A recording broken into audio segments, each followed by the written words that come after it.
Ladies and gentlemen, welcome to Bladecast TV. I'm your regular play-by-play commentator and host, Victor. Today I'm joined by Tade, and we're going to be streaming the Division B match of the losers bracket between Defenders of Faith and Birds of Hermes, and they're going to be fighting for the 5th place playoff. Tade, how's it going, first of all, dude? It's going quite good. It's been a really long time, but I haven't been streaming or casting more like a Warband match. But I'm gonna try to do my best to join you in that, and it should be a really good match overall. Yeah, I definitely agree. And first of all, thank you for joining me today, Tade. You're a good friend of mine, and I'm sure we'll be doing.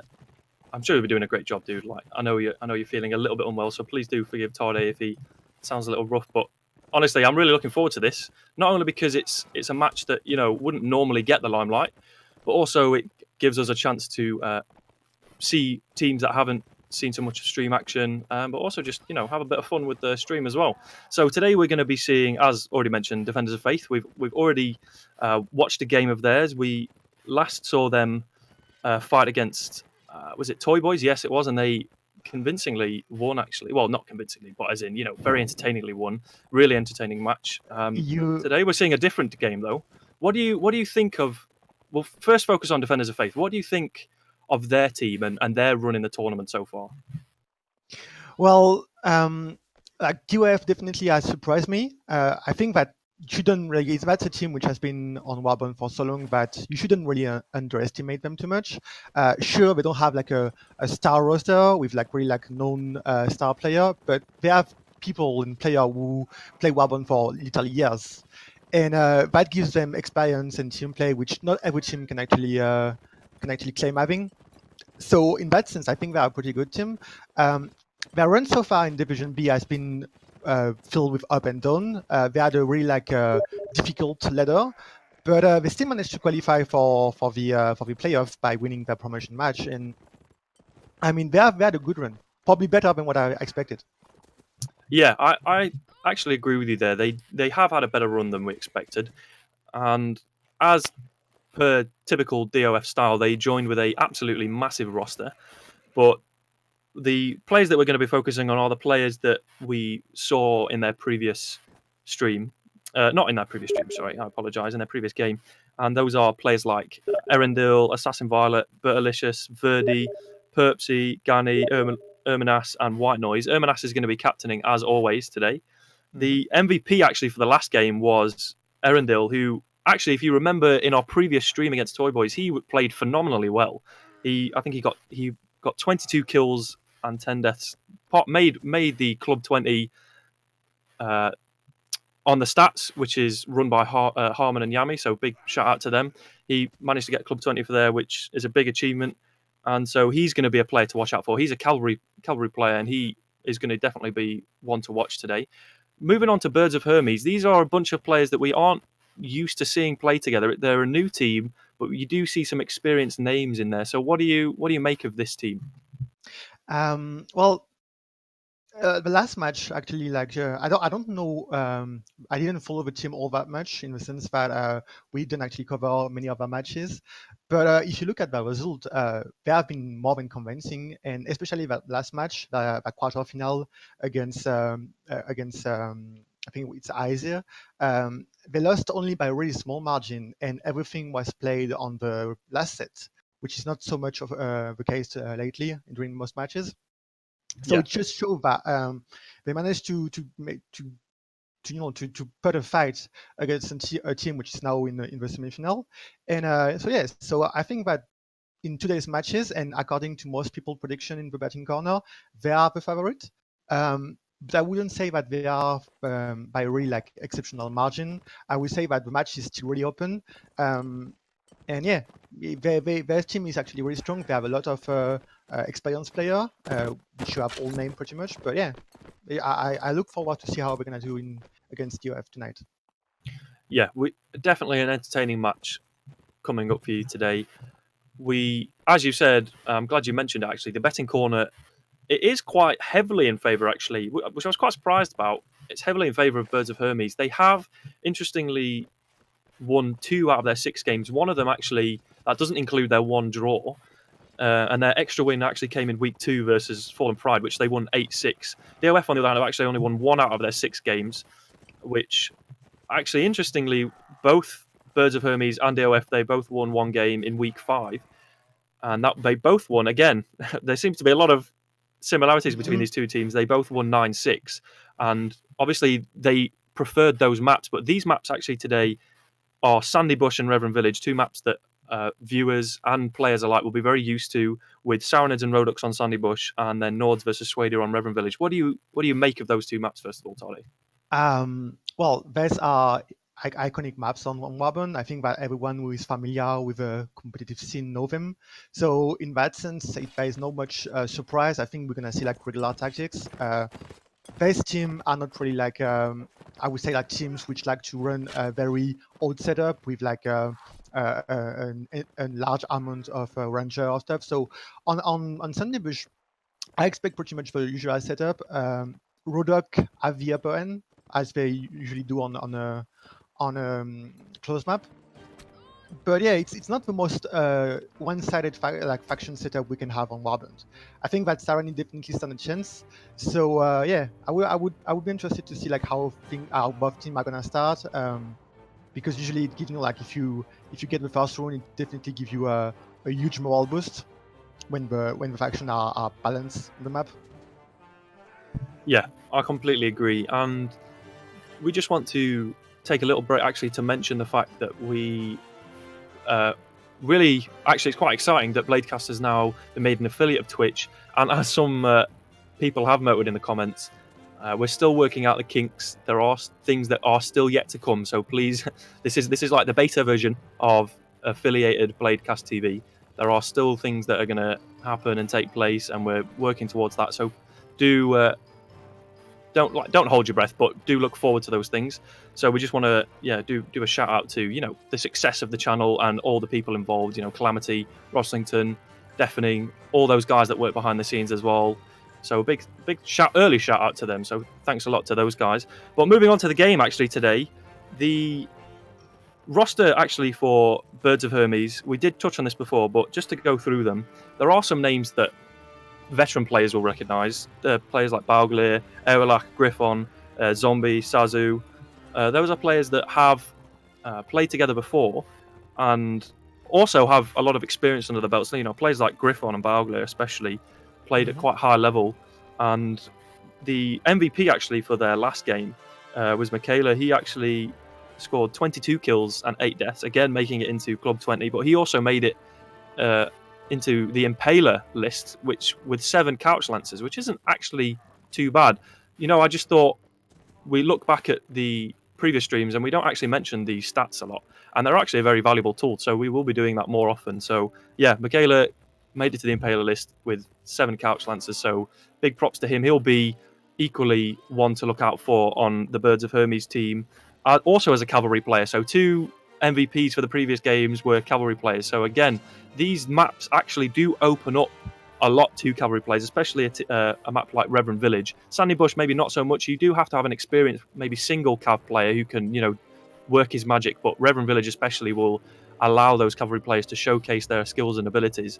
But for Sandy Bush, it's a lot closer. So how do you think the teams are going to adapt from the 2 actually very different maps? Sandy's a very traditional, very closed pocket, close quarter, infantry heavy map, and then Reveran is quite a mixed archer friendly, cav friendly map. How do you think these teams are going to adapt to that? Well, I like the point you mentioned is that even for we mostly see close map as the field for infantry and where they have the most importance. It's actually fair to mention that the cavalry, whether you play 2 cav or 1 cav, because they have so little room for maneuvering, they have to be very careful now they play. And this is where an experienced cavalry player will know how to take the best advantage of the situation.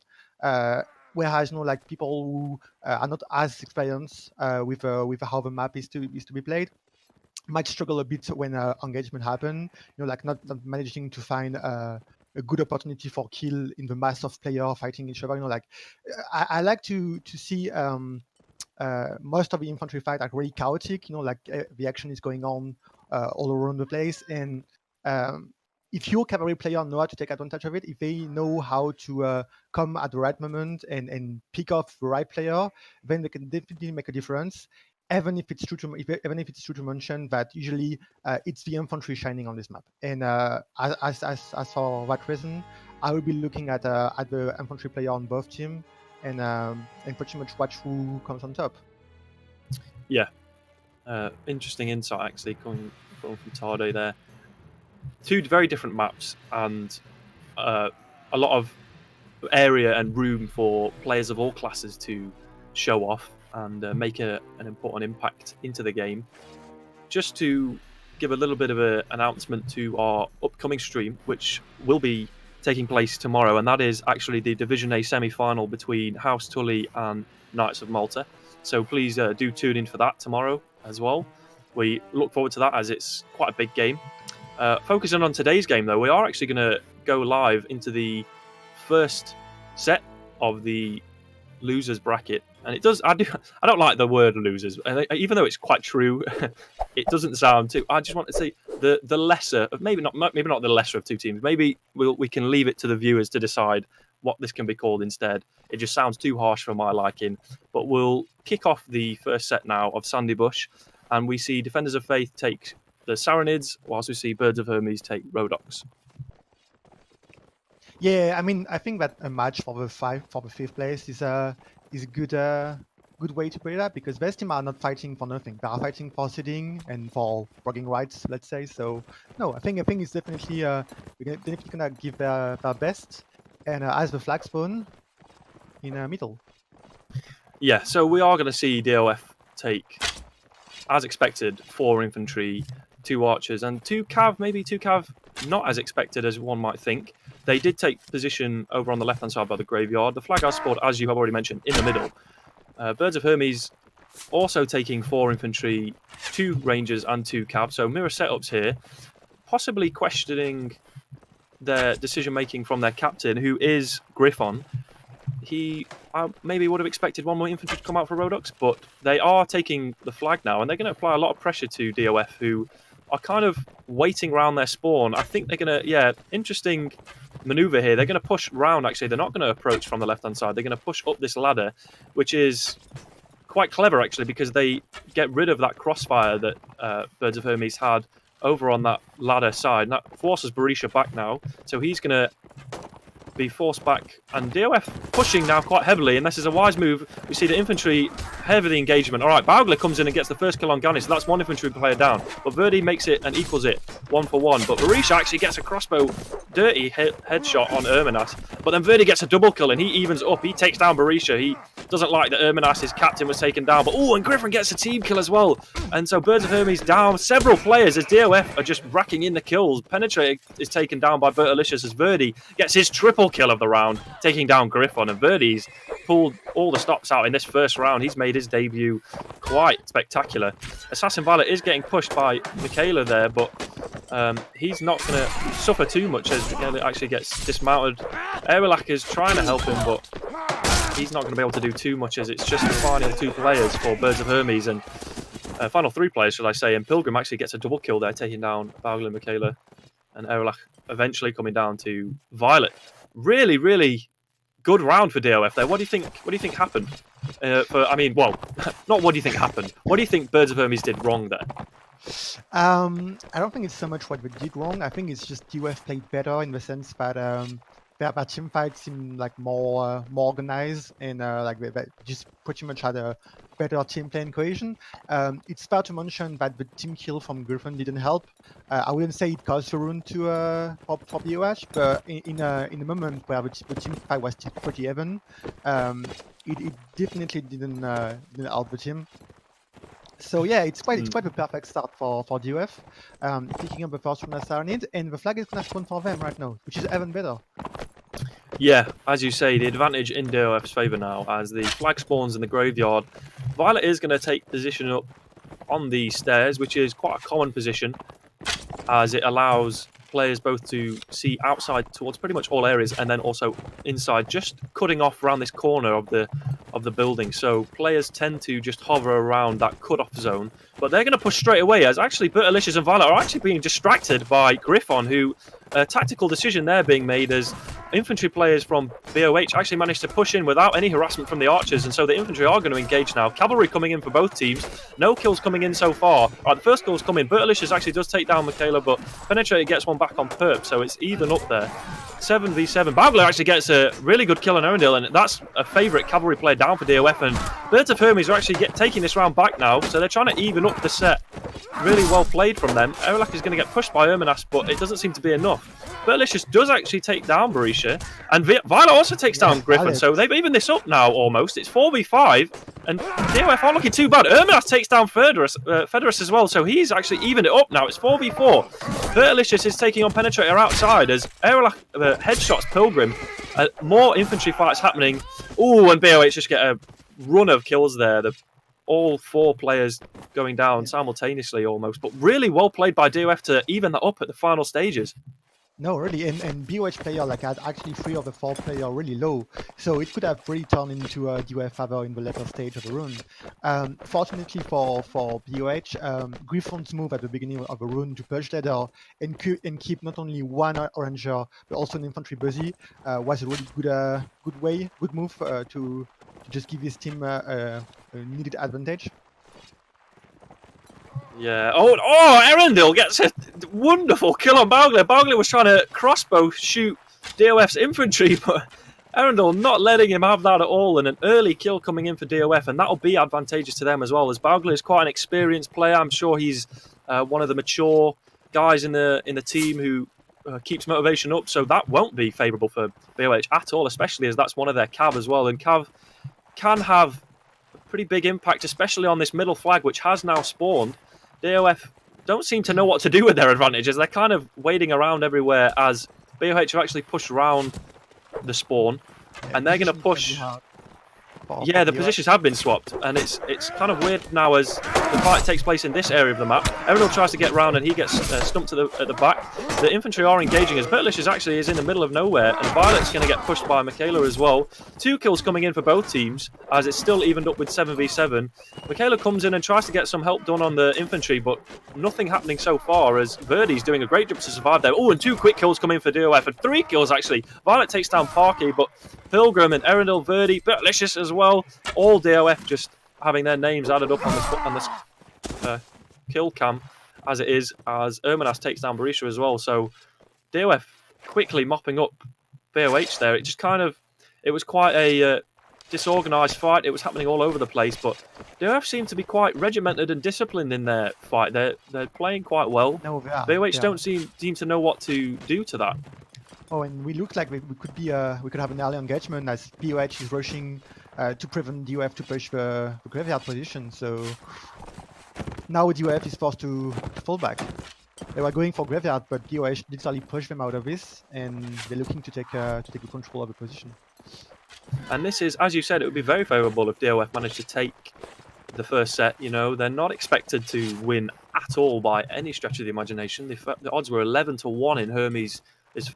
The flag has now spawned in the alleyway, and DOF again have the flag. This does seem to be a recurring theme for them. They obviously are channeling the power of their faith, and they just seem to know where the flag's going to spawn. So it forces Birds of Hermes to, react, and that's not maybe always the favourable tactical decision. Whereas in Erminas, again, we see an early kill. Yeah. DOF doing really well to pick off their cav, and that can't be good. Surely Griffon must be having a go at his cavalry for having those early deaths. Stupid wasted deaths.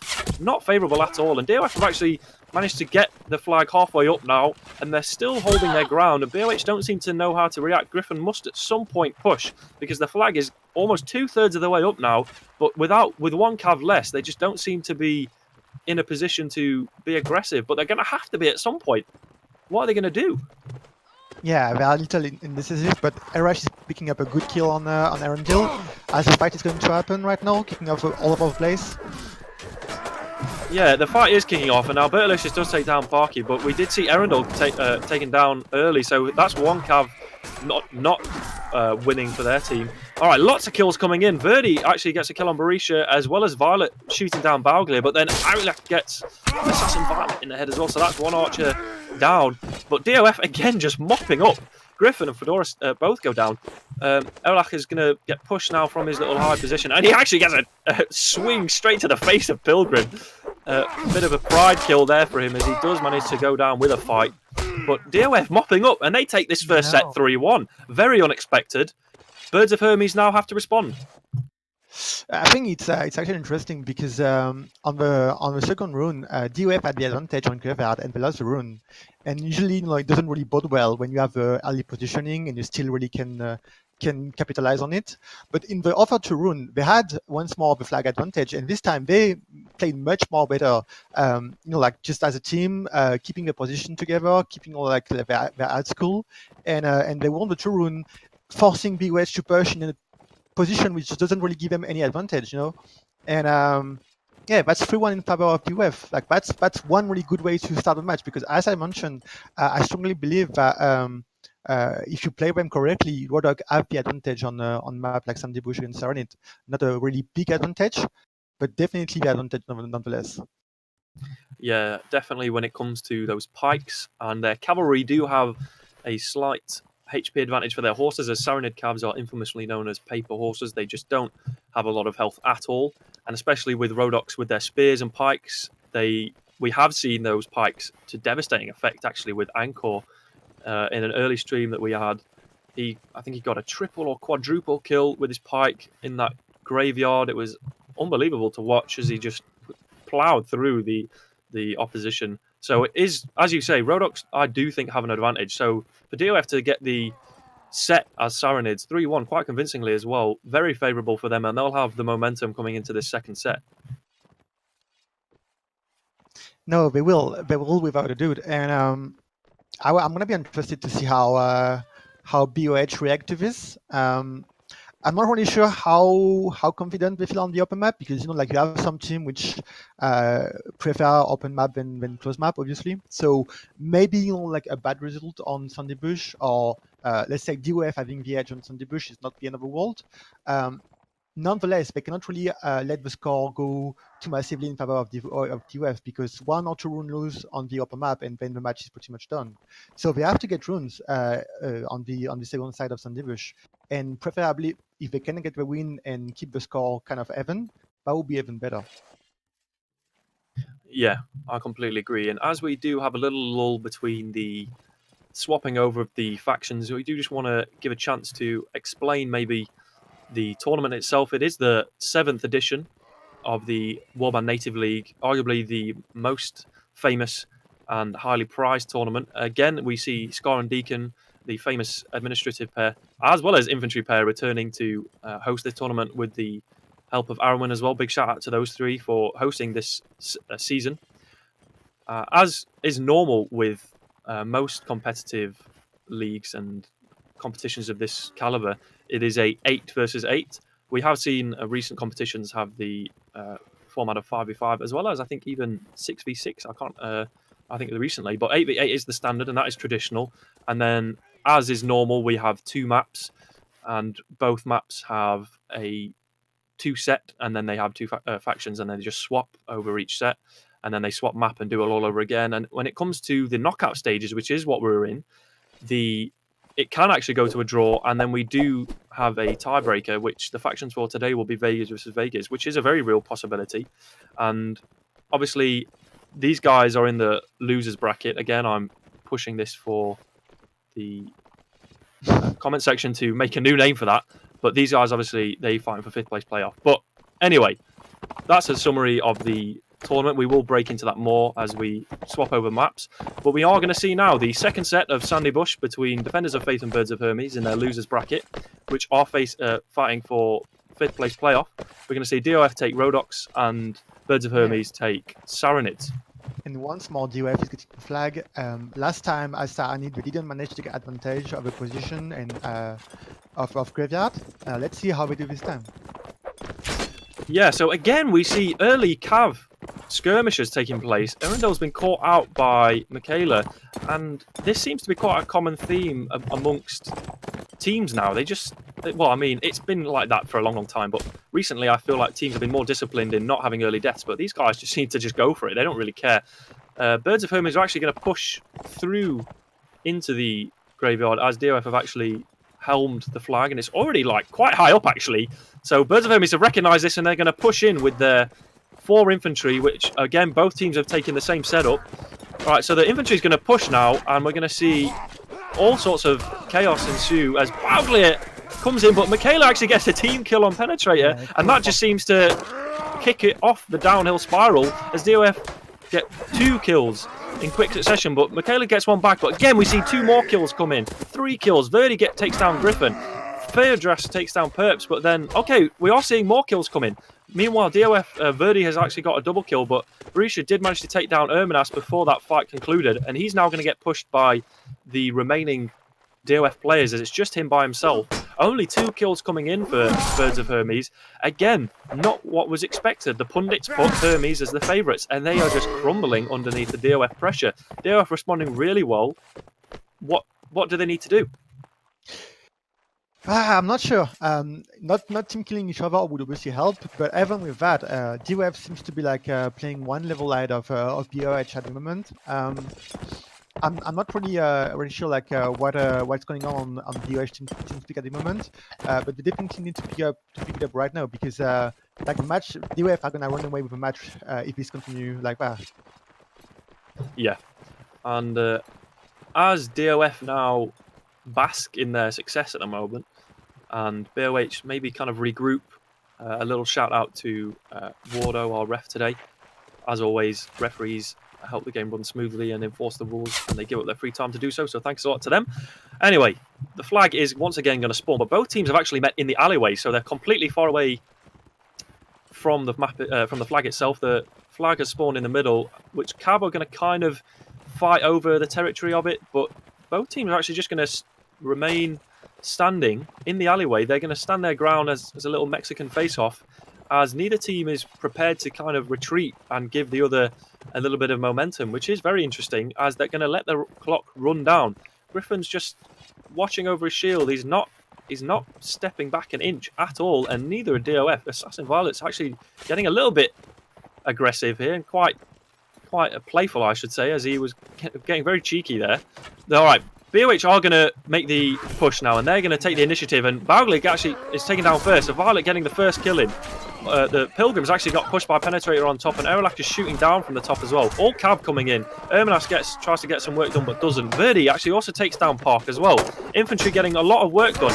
Verdi's actually taking down his Pike, which again we've seen a lot of success with. Penetrator actually we're seeing loads of kills coming for BOH with the help of Assassin Violet's team kill, but then we see another team kill for BOH as well. So BOH with the advantage now. It is currently 5-3, but Gani and Perp still fighting out as much as they can. They're not going to go down without a fight at all. Violet's also been drawn into infantry play.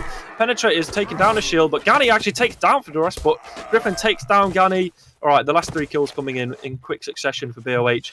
DOF, again, they're making BOH work for all of these rounds. Really impressed with Defenders of the Faith, actually. They do, but I also think that this time it's also a BOH just more like keeping things together, and where they didn't have the advantage of Rune, like they lost Bogli early on while he was trying to lead the way, and still managed to pick it up, mostly thanks to 2 really good kills from Mikalia. He had really 2 impactful kills during like the big melee in the middle of the rune, and I really think that it helps his team picking up the rune. So yeah, shout out to him, and just more like BOH keeping things together. They needed that rune. They needed to actually like pick up some kind of victory in by doing so. They are still in the match. Yeah, and credits to Verdi, who's been playing outstandingly in these last 2 sets. He's now sitting currently on top of the DOF scoreboard with 5 kills and 1 death, but he's going to have to do...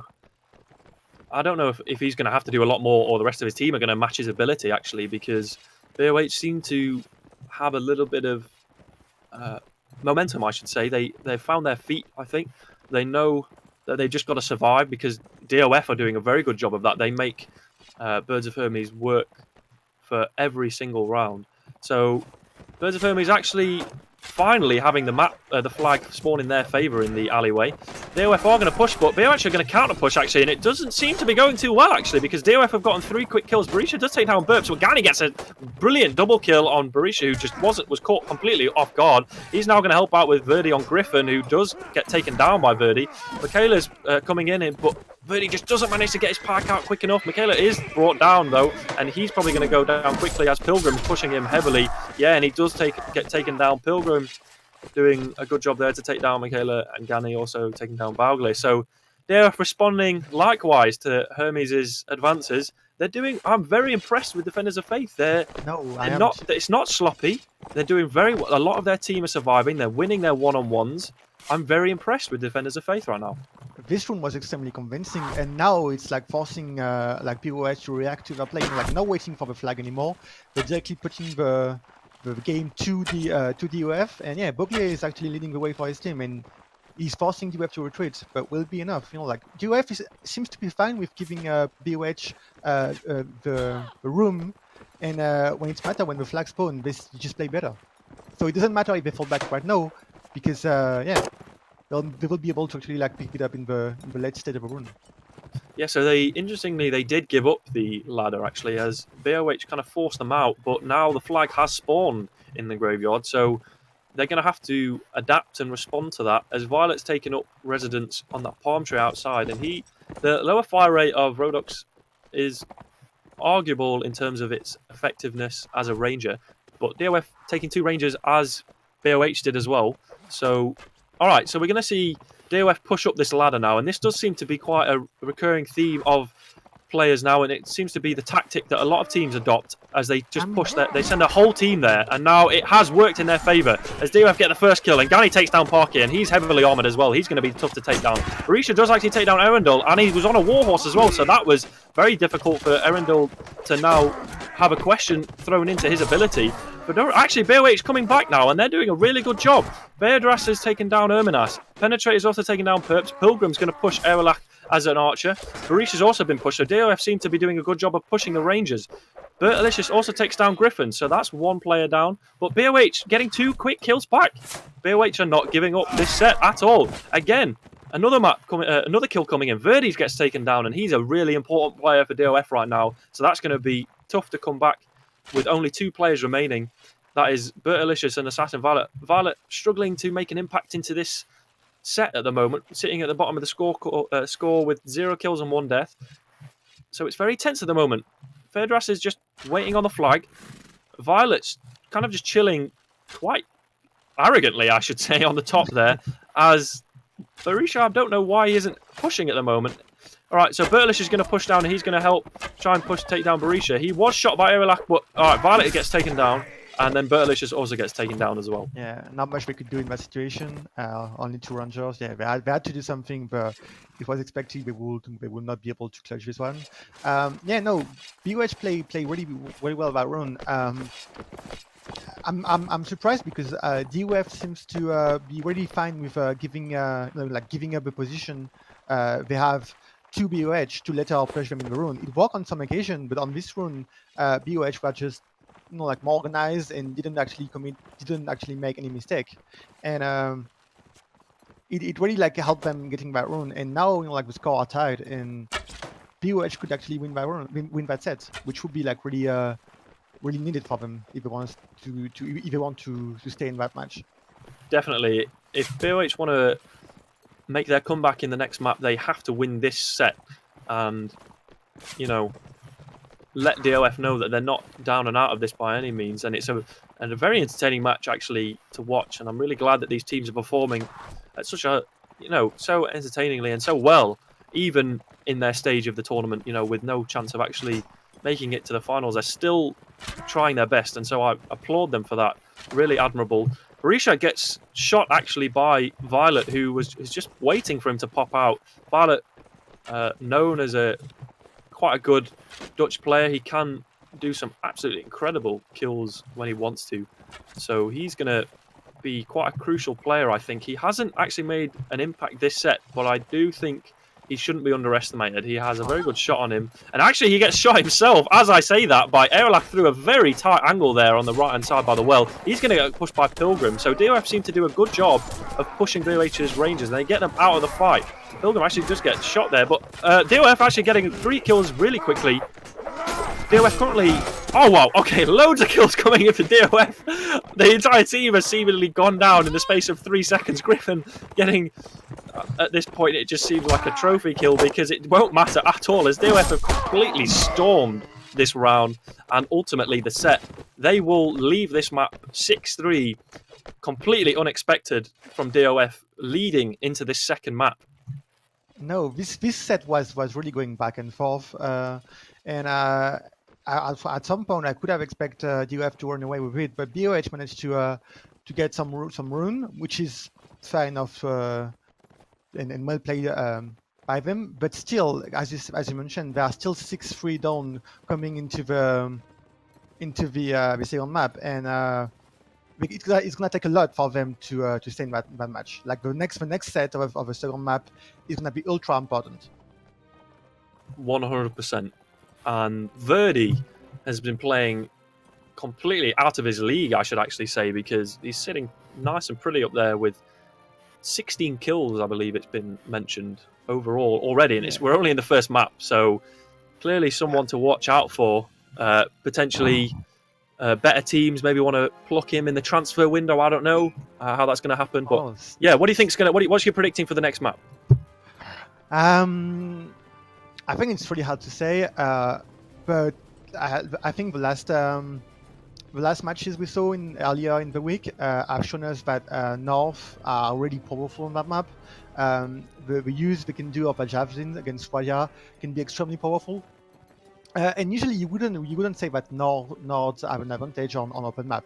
They are clearly an infantry faction, and so they actually are better on close map. But I've been really impressed on how certain teams have managed to take advantage of North's stronger advantages on this map, and so I wouldn't say that like they have a better faction on this map. I think it's still pretty balanced because Swadia have obviously the old backdrop, which makes them extremely powerful.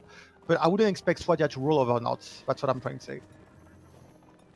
Yeah, it is a difficult one to estimate in terms of, as you say, faction advantage. Both teams and both factions, should I say, have their disadvantages and advantages. I think DOF will be looking to make use of their cavalry talent. Definitely want to get Verdi in there, without a doubt. He's been the star player of the entire game, so it'd be crazy to not include him in your lineup. Do you think Griffin, the captain of Birds of Hermes, do you think he's maybe sweating in his boots a little bit? Do you think he's calm, or what do you think's going through his mind right now? I don't know Griffin all that much, but I would say probably not happy about the way the situation is going. That's pretty obvious. But I mean, nothing is done yet. It's 6-3 in favor of DOF, but one set can actually BOH can bring it back in one set if they want to. So it's really up to them now, really up to Griffin to motivate his player.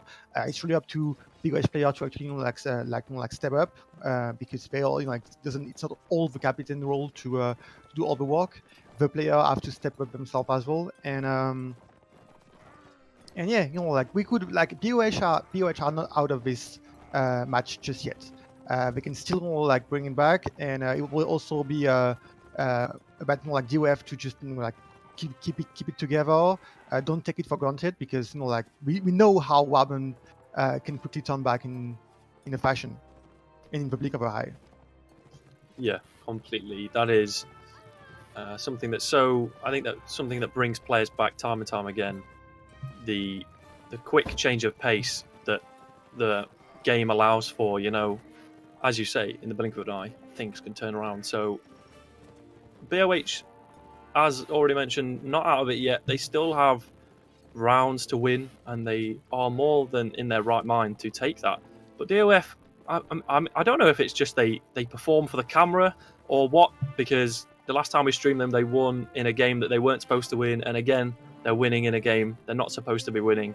So maybe they just save their best times for the stream. I don't know how it works or what goes through their mind, but they clearly respond well to a challenge, as they're doing now. They're showing players that they're completely more than capable, should I say, of winning matches quite well, and with a lot of skill as well. Verdi especially showing just how capable they are. Do you think? Sorry to interrupt you, Charlie. I just had a question come to mind. Do you think DOF are actually surprised by their own success? Do you think they weren't expecting to take the first map quite convincingly? Well, there is one thing with DOF is that, as I was saying, like in the beginning of a stream, you shouldn't underestimate them. I think that they know their strength pretty well, probably better than actually most of the people in the community. And it's not because they're not a top clan that they don't know how to play the game. In that match against, I think it was the Senate, I had the Senate coming from Division C to beat them, and they have proved me wrong. They show me that just because they're not really they don't have all this flashy player, which is do a lot of kill and play in big team, doesn't mean that they cannot do well. So right now, I'm just saying DOF know what they're capable of, and it's up to them to show it to BOH and just crush that dream right now. Yeah, DOF probably wanting to make the most of their momentum and their hype that they have from their first map win. Very, very good map win, should I say. It wasn't close overall. Several rounds did go right down to the wire, and they obviously did lose some rounds as well. But overall, I'd say the advantage is heavily for them. No, we have a momentum going on the second map, but again, not by a large margin. Their first set on Sunday Bush was convincing. The second one, it was also BOH stepping up and making it way closer. So yeah, it's going to be interesting. It's going to be probably a moral battle as well. Yeah, completely. Half the game is mental. It seems we are going to go live really soon. Player seems to be ready, and we're going to jump to that second map pretty soon. Yeah, so as we're waiting for the second map of the losers bracket match between Defenders of Faith and Birds of Hermes to kick off in this Warband Native League Season 7, we just want to give a quick shout out to the sponsors of the tournament, mainly the providers of the servers, Lord Metzger, Bullez and Cheshire's Cats Clan. As always, tournaments aren't possible without servers, and servers aren't possible without people providing for them, paying for them. So thanks to those guys. Big shout out to them. And so now we're going to dive straight into the first set of the second map, Reveran Village.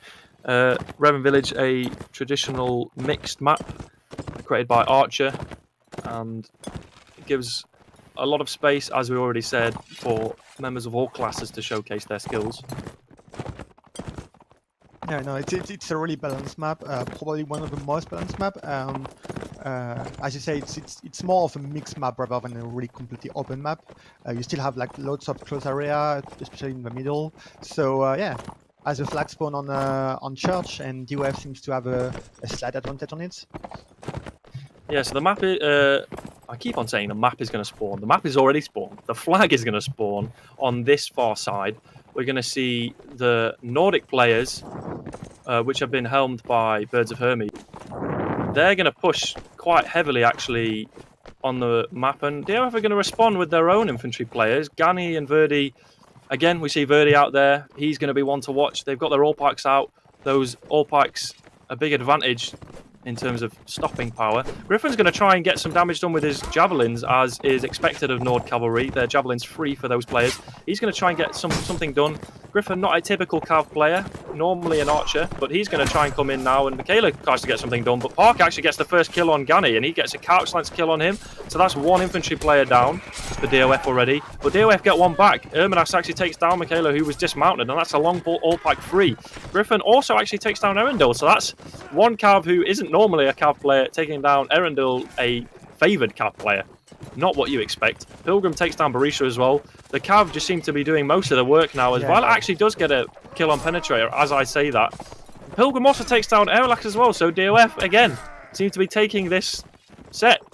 Well, they're going to take this round, but they're also taking this set as well because all the kills coming in for DOF. Fairdrass does take down Pilgrim, but it again seems to be just a pride kill at the moment as he's taken down by Verdi. Verdi, an excellent player, getting 2 kills this round, and he gets a double kill actually. Verdi sitting pretty on top there. Burlicious does get a team kill, but it doesn't seem to have any impact whatsoever. You know, and it's also important to mention that if it's not required for BOH to win the set to still be able to win the match, they need to pick up runes in this set to remain competitive. Because if DOF wins this set 3-0, then it's pretty much over. The match is done, and no matter what happened in the last set, they have won. So BOH need to step up right now. They need to just get their stuff together. And maybe a flag spawning in the open would be a good way to get things going. Yeah. So both teams are actually occupying this side of the map, which can see the flag spawn in this little area where Fairdrass is at, but it doesn't matter where they are stood because the map decides for itself where it wants to spawn its flag, and it has decided it's going to spawn in the only other location it can do, which is the middle. Oh, and we see Violet get a brilliant headshot, and I mentioned this before. Don't underestimate him at all because he can bring out some sterling headshots, and which he has done already. A brilliant headshot on a cavalry player for BOH because I just knew it. I knew he would bring out something amazing like that. And we do see the advantage that DOF know that they have now, and they're going to push BOH, and they're going to push them on this riverside now. Gani's occupying Penetrator. He gets pushed by Griffin, and Penetrator goes taken down by Erminas with a brilliant kill there, quickly, swiftly disposed of. Michaela does take down White Noise, who we haven't seen make an appearance in this map yet, so good to see him, but sad to see him get taken down so early on in the round. The fight is still the main fight is yet to still happen as BOH now retreating, trying to, count their losses, regroup. Erminas low on health, but he's going to come around and try and help Pilgrim, who does get taken down. Yeah, as you say, really good kill for BOH now. They seem to be isolating the DOF cavalry players, so it's 2 for 2 right now. Both teams sitting on 6 players. So they're kind of just fighting for... Oh, and Erminas with his low health does get taken down by Griffin, who utilised and capitalised, actually, on that low health. He's now going to wait for Fairdrass to kind of push and make the engagement. He is by himself. Fairdrass is getting isolated and he's getting killed. Bagley does come in and actually get a kill on Verdi, and that's a big, big kill. Verdi, really important player for DOF right now, and he gets taken down by Bagley. But and we see another team kill. So many team kills happening in this match. Not what you want at all. Bagley is going to try and help out, but he's kind of getting pushed from all sides. Michaela does get to come in, and Violet again, we see another kill coming for him. Well, Michaela gets a kill back on Erendil, so it's 2 versus 3 right now, but it's just Michaela actually gets a double kill. So now it's 2v2. Gani's by himself versus Michaela and Aerolak as Violet's just by the side. And actually, it's a round draw, actually. We haven't seen a draw yet in this match. The first draw of the match coming out, as it's just Violet and I believe it was Michaela who was left. So that means that gold is carried over, but rounds on. So they're still going to fight for first to 3. Yes, and Michaela's kill was really unfortunate and could have cost them a run. But he made up for it in the best manner by getting all the skill and managing to get run to a draw. So even though it's a bit unfortunate and BOH could have picked up a run, all things considered, he managed to get things to a decent level and not like lose a run, which helps BOH to still hope for victory, as they are only done 1 run in this map. Violet proving me right here by showing his team why he is still an important asset with 4 kills at the top of the DOF scoreboard. BOH actually going to be quite aggressive near, and I quite like this, as DOF are forced to react and adapt to BOH's push. No kills coming in yet, but I do feel like BOH are going to get the first kill as Verdi's being quite heavily pushed, but he is surviving very well, I must say. Really impressive play from him, as he actually does get taken down by Baugler, who has a double kill on White Noise and Verdi. So Baugler proving to be really important in this round, as he is now roaming around freely once again. Michaela gets takedown Gani, and Bagler getting the unofficial triple kill on Violet, so he's taken down the top 2 players for DOF. He clearly has sniped out those guys. He knows who he's aiming for. Rishi takes down Pilgrim as well, so Birds of Hermes not out of this map by any means. They're pushing back now quite convincingly. It's looking like a whitewash for Birds of Hermes. Only Bertalicious and Erendil left, but it looks like he's... Oh, Bertalicious getting the first kill for DOF this round, so it's not going to be a whitewash, as Fairdras does take him down eventually. Erendil just by himself. I wonder if he's going to try and survive. Yeah, he's at least not going to let the Nordic Cavalry take his ore pike, as he does try and get a cheeky little rear and then slash on Bagler, but Bagler having none of it as Michaela comes and finishes him off. Yeah, it's really well played from BOH.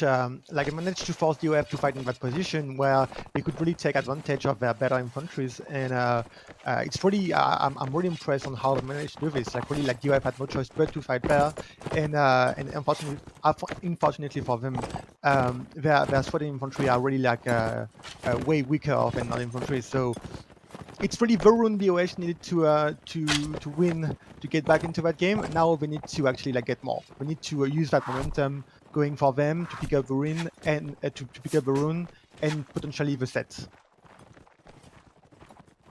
Yeah, and now we're going to see Birds of Hermes actually take the flag as it spawns on this far side of the river. DOF not completely out of position, as they are ready to react to that. They're going to push with Assassin Violet up to that lone tree, and it looks like the fight, yeah, BOH are going to respond to that. They're going to mirror their movements as Penetrate and Verdras move up to engage them. A lot of carve around this part of the map, as expected, as it's quite an open area. A lot of javelins coming in, and the first hit's actually coming in. Ooh, and I thought Penetrate was going to go down there from Verdi's stab, but he just manages to avoid it from, it seems like a little bit of a latency and lag issue, I don't know. Just seemed to phase through him. As the first kill coming in for BOH, as White Noise gets caught out as a cavalry player, and he gets taken down by Penetrator. BOH now going to push DOF.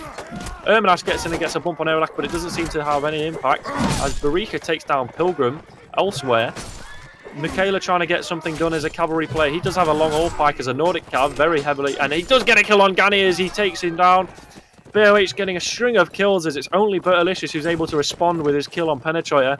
But BOH seeming to have the upper hand here, as there's only 2 players remaining. Michaela again gets a team kill. He just loves team kills. I think this is his 3rd or 4th team kill of the game.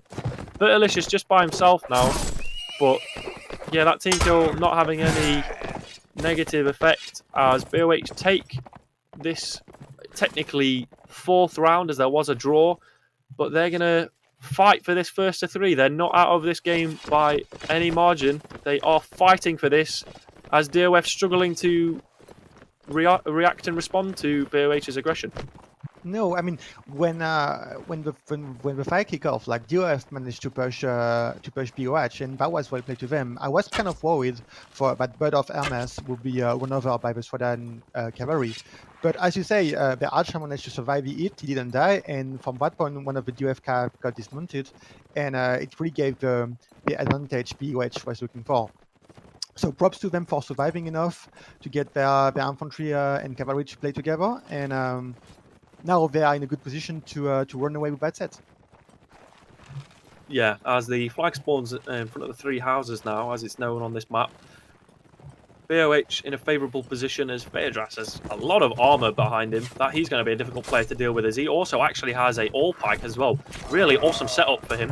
Erendil takes down Griffin early on, as the DOF seem to be pushing a weird angle here. They're pushing towards the windmill, as they're trying to... I don't really know what their angle is. They're completely ignoring the flag. Bertalicious has been left by himself as Fairdras pushes him, but Fairdras is very low on health as he gets taken down by Ermenas, so really good team play for them. DOF seeming to do something completely out of the ordinary here, and it doesn't seem to be working in their favour yet. There's no instant result from it, but BOH haven't been able to respond, as now BOH actually taking down Verdi. That's a really early kill, and an important early kill, as DOF now no idea what they need to do. Ermenas does take down Bagler, but it doesn't seem to be enough, as Penetrator takes down Ermenas in response. It's just Erendel as a cav by himself and Pilgrim and the 2 infantry. All right, Erendel does actually get a pretty impressive jump kill on Park. And it's just Barisha, and he does get a double kill on Barisha, who just completely seems to ignore Erendil.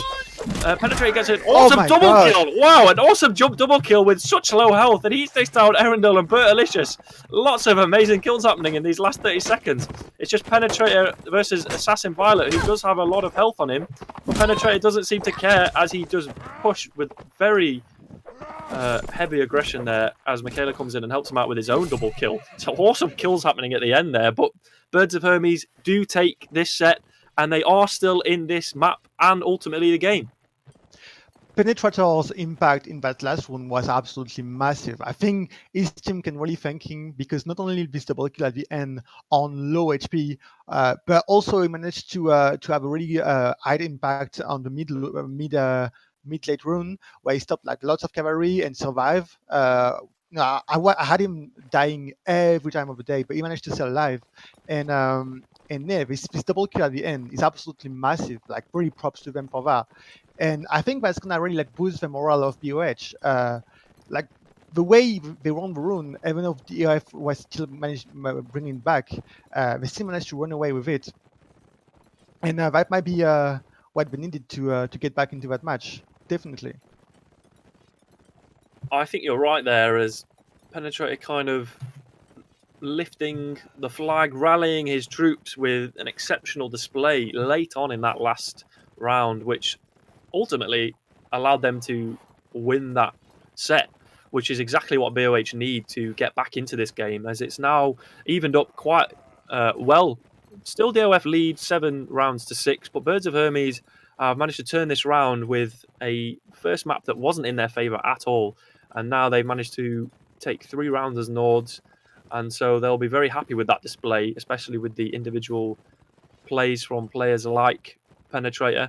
Verdi still showing that he's such an important player for DOF, though, as he was playing really well, but he seems to get isolated by BOH quite a lot. I noticed that he was taken down quite early on in a lot of rounds. I don't know if that was intentional by BOH. I don't know if Griffin said, guys, Verdi, key player, isolate him, get rid of him early on. Don't know if that was intentional or not, but it does seem to have an impact, as DOF just weren't able to respond to Birds of Hermes and their very solid play. DOF questionable decision in that last round of the previous set, as they kind of did something very unorthodox and moved their infantry completely away from the 3 houses and completely away from the flag.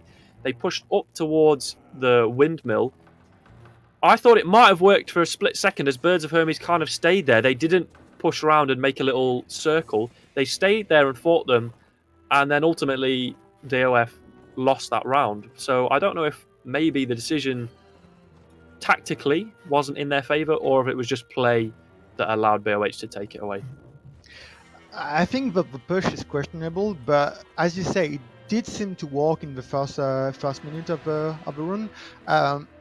One thing which we managed to do pretty well, and it was not the first time we managed to do that, was to actually like pick off isolated player from DOH. I think it was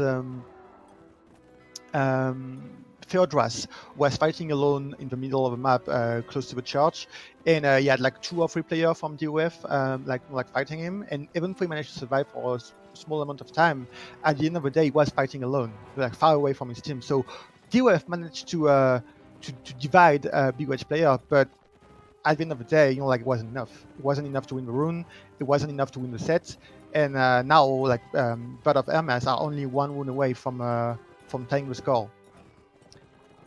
Yeah, so I think we've been quite fortunate, and I want to say a little bit lucky with our games that we've streamed. They've always come down right to the wire, with, as in the last set being the ultimate decider.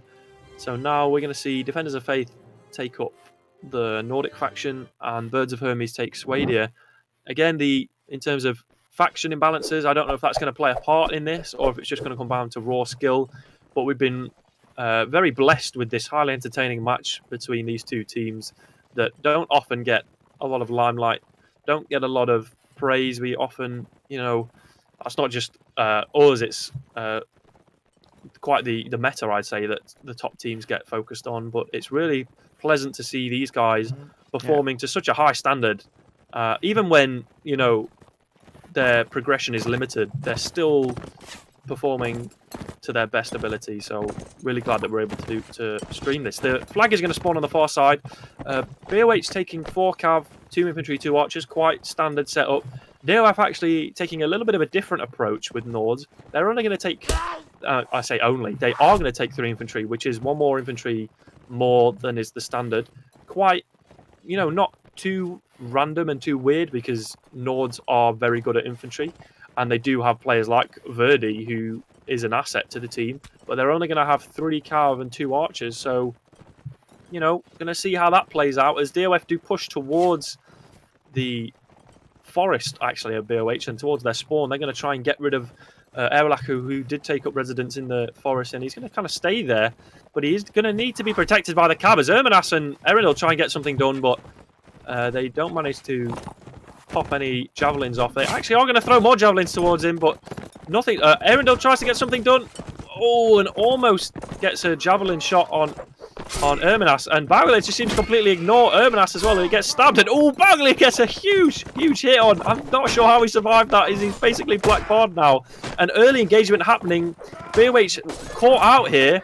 Their cav weren't protecting Erelak enough, and he is taken down by Perp, so DOF, smart play by them, caught BOH off guard, and Violet also gets a great shot on Barish as well. He's still shooting off in the background. Bertalicious also shooting in the background, and he gets a headshot penetrator into the infantry fight. Really great shot from him. A lot of professionalism to be able to have the confidence to shoot into that infantry fight, and DOF just racking up the kills now.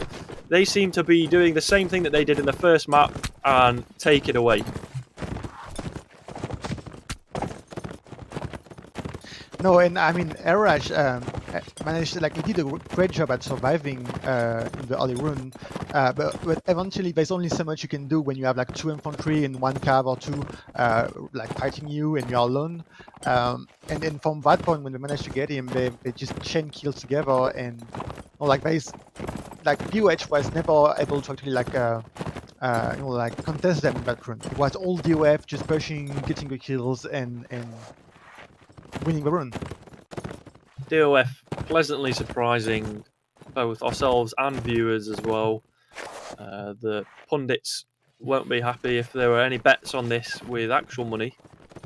They'd be very disappointed, as DOF seem to enjoy being the underdog, as they've surprised both Birds of Hermes and everyone else, because they're doing a really good job of maintaining composure. They're not losing players early on. They're actually pushing in very difficult situations. They're making the most of them. They caught Erelak off guard really smoothly, I should say, actually, because BOH didn't even seem to notice that he was being pushed, because they just didn't respond at all. They had a few cav around, but that didn't seem to do anything, as Erelak was trying his best. As you said, he did survive very well, but it wasn't enough, and DOF seemed to be capitalizing on this momentum that they've gained, and they've snowballed throughout the match, I should say, is they just keep on.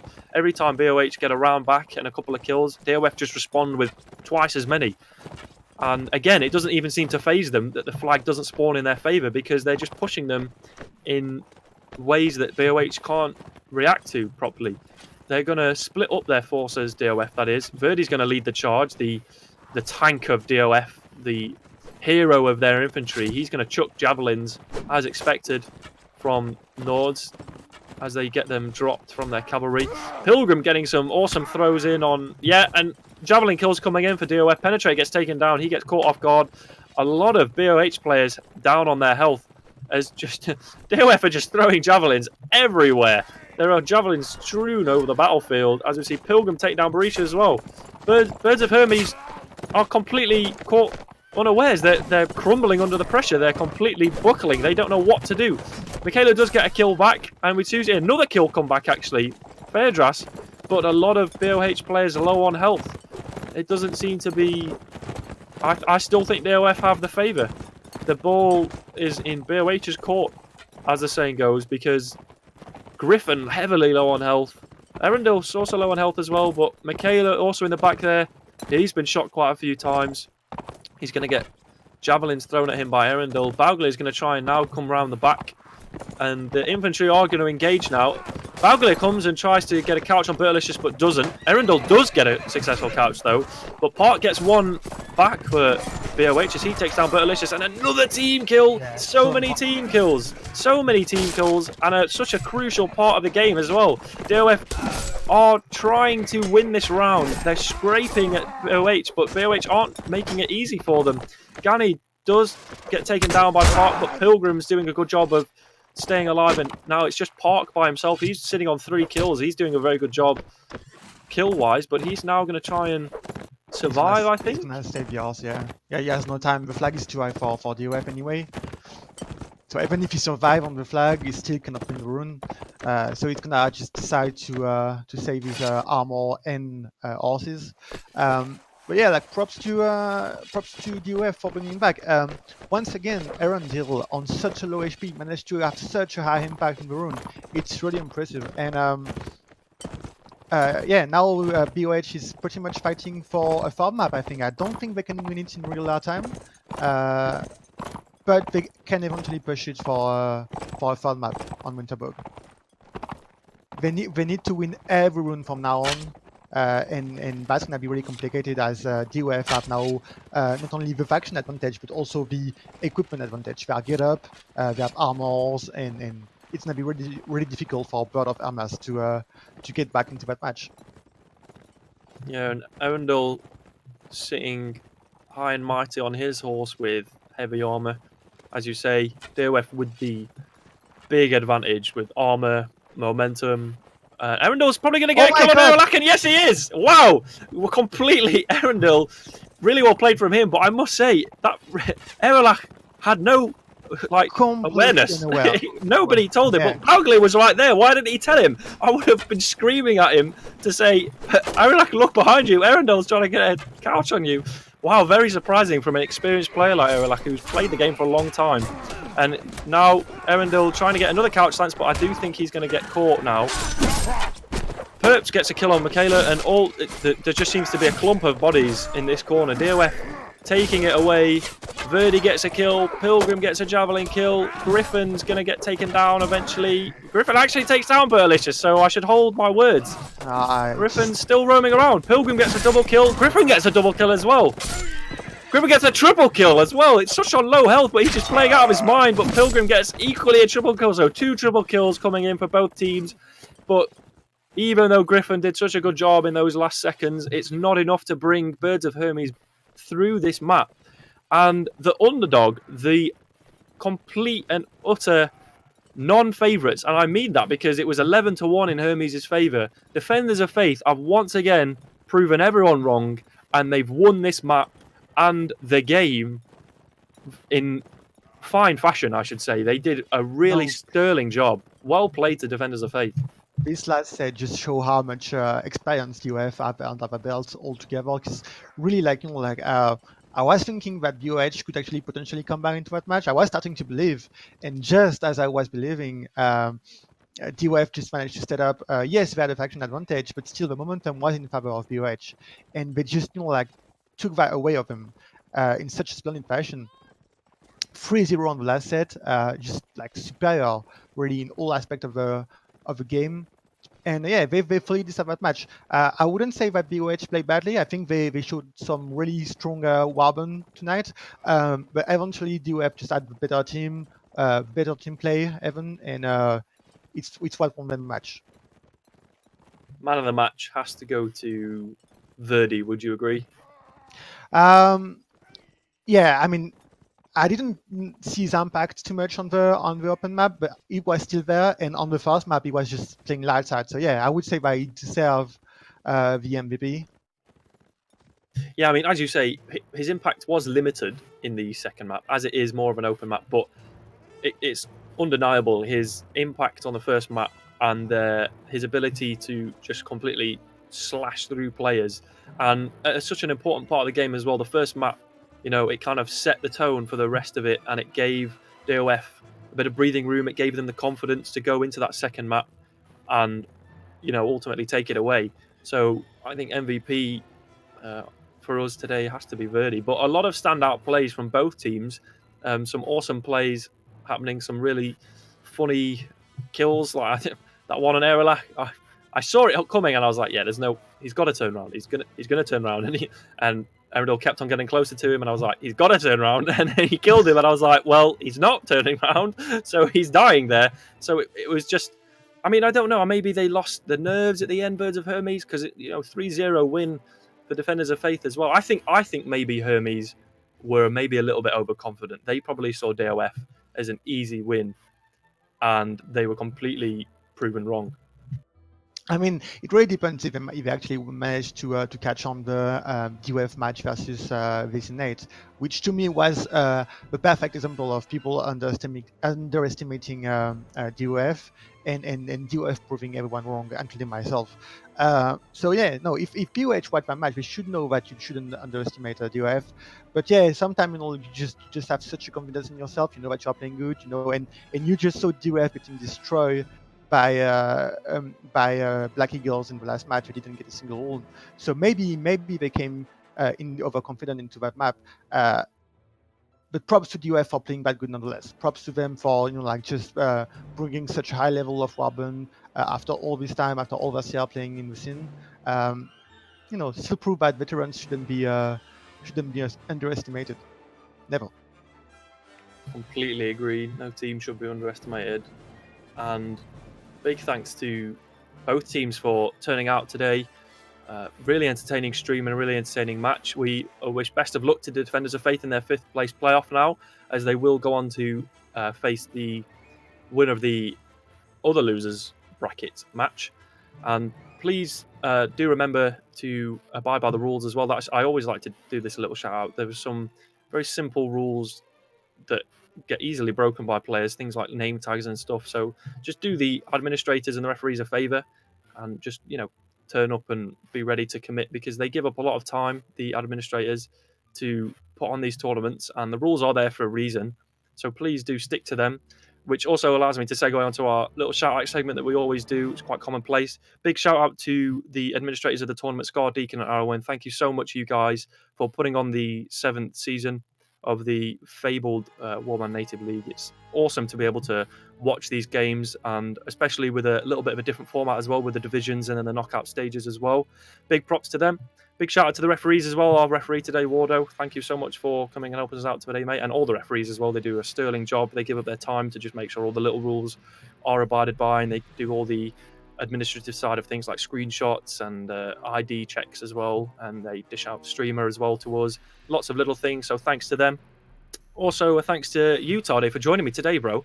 I just enjoy having conversation with you, bro. So the fact that I can also stream with you and commentate this match with you, it's been such a pleasure and a joy. You do such a good job. You bring something new, and you're a wonderful character and lovely personality as well. And all your work that you've done as well over the years can't go unmentioned. Unsung Heroes, I've been fingers crossed. I want to see that project return because it was such a cool project. But then also your previews that you've been writing for this tournament. Again, I've having only written a few myself, I know how much time and effort goes into that, and you go above and beyond that. So thank you so much, Tade, for all the work you've done and the stream today as well, bro. I'll give you a chance to give your shout outs as well, bro. Don't worry.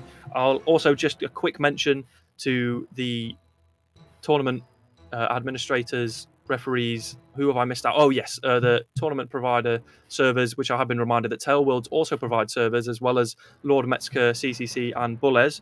Thanks to those guys for providing servers. Without the servers, these tournaments wouldn't be possible.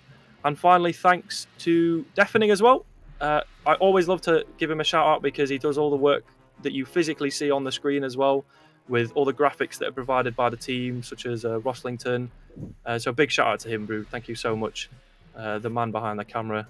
Can't thank him enough. I actually love Deafening. I'm sorry. I'm just going to profess my love on stream. I kind of love that guy. But I don't think I've missed anything out. Tade, feel free to give your shout outs, dude. No, I don't think. I think pretty much everyone covered. So I will just limit myself to give you a huge thank you for bringing me on the stream tonight. It's always a pleasure, and yeah, you are doing a fantastic work as well. This is just a moment that we all congratulate each other, but really just you have been stepping up as a Warband commentator for quite some time now, and you are doing a stellar work. So just keep it going. Tomorrow, remember, Victor will be joined by PPK, which will return to his to the stream, and you should have one hell of a match between Malta and Italy. So make sure you turn up for that because it's going to be amazing, really. Oh, I appreciate the kind words, Tade. And as, yes, Tade mentioned, don't forget to tune in tomorrow for the semi-final Division A between House Tully and Malta. That will be a cracking game, so please put a circle around your calendar if you've got a physical one, or if you have your phone, add it as a notification, because that's going to be an awesome match. So I'm really looking forward to that as well. So other than that, thank you streamers, viewers, for tuning into the stream. We appreciate all the support, as already mentioned. Through your support and your subscriptions to our channel, we've been able to be made an affiliate to Twitch as well, and with that will come a lot of perks and things that subscribers will get. Those things are still yet to be revealed, and we are still working on that, so please wait out for that. But other than that, thank you for tuning in, and have a good rest of your Easter weekend.